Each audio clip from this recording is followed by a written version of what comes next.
1,519 days. I've been going through something. On the day July 11th, 2020, everything in the world changed. My life changed. A new anime that was getting hyped up from a YouTube video finally dropped its first episode. This anime showed promise from good animation to elite sound and even had a popular opening song. Little did we know then we would only go on a downward spout from what seemed to be a fun series. I'm pretty sure everyone on the internet at some point has talked some shit about this show. And before I start on this, you heard me right. I gave this show props.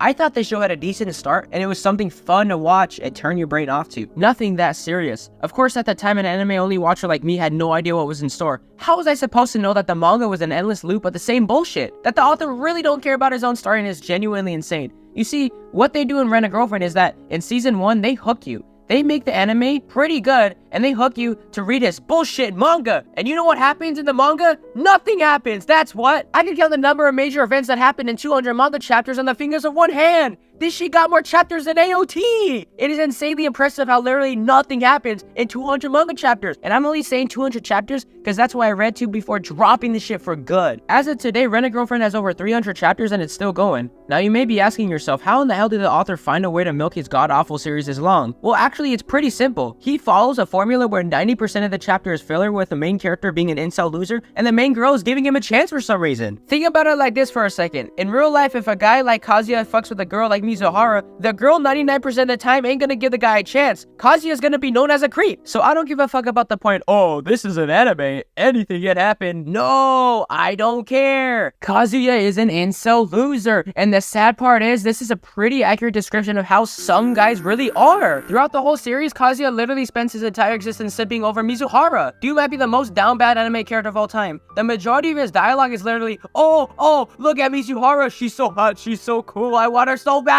oh my god. And guess what? Mizuhara slowly falls in love with this dude for literally no reason. Are you fucking for real right now? And then after all that rinse and repeat filler, the author ends the chapter with some stupid cliffhanger that hypes up what's gonna happen next. And it's always some shit like, oh my god, guys, Kazuya is finally gonna confess to her. Oh, he's finally gonna go on a real date with her and not pay her money to be his fucking rental girlfriend. But guess what? Surprise, surprise! That never happens. At some point, you think to yourself, what has actually happened so far in this story? And then that's when it hits you. You realize literally nothing has happened. The truth is, this is the author's sad attempt at self-inserting himself into his own story. He has literally fallen in love with Mizuhara. We've all got 3 seasons of Rent a Girlfriend before 3 seasons of Ray Zero. Like, look at Kazuya. He's our main character. Everybody in the real world and in his own anime world know how much of an incel loser he is. He never gets his I have no enemies arc. Hell, even his gym arc. Newsflash, buddy. Our main character here missed the memo and never gets his development. He's the epitome of having 0 character development as a person. And yet the story still works for him somehow. Mizuhara is almost just as bad as him though. She acts like a little child anytime a chromo romance with Kazuya happens, but she's a grown-ass woman. She folds whenever anybody brings up a relationship with a dude. And don't even get me started on mommy. She's just an annoying toxic bitch who schizo posts on her private Twitter account to her 9 followers. Like, trust me, ain't nobody paying attention to your dumbass talking about your ex. Please shut the fuck up. Let me break her down in a nutshell for you. She starts going out with our main character for shits and giggles because she's fucking crazy. And then she leaves him once she finds out that he's actually an incel. Now, a real person here would just laugh at him for being an incel and then fuck off somewhere else, never contacting him again.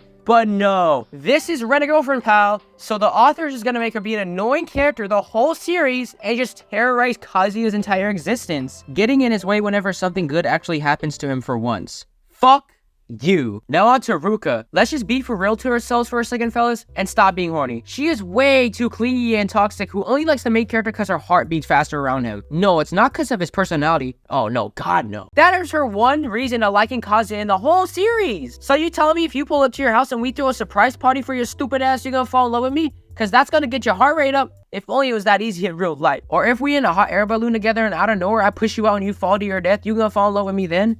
God, this show is so stupid, I swear. The only thing good about this show is SUMI, and that's because her screen time is so low that the author can't fuck up her character at all. She carries this show harder than 2018 LeBron did to the Cavs. There's a reason why she got her own spin-off manga, and that shit don't even got that many chapters. It is unironically better than the main storyline. In conclusion, fuck Reiji Miyajima for making me read over 200 manga chapters, and if you don't like or subscribe, he will take over your favorite ongoing manga as a lead writer. I wouldn't wish that shit on my worst enemy.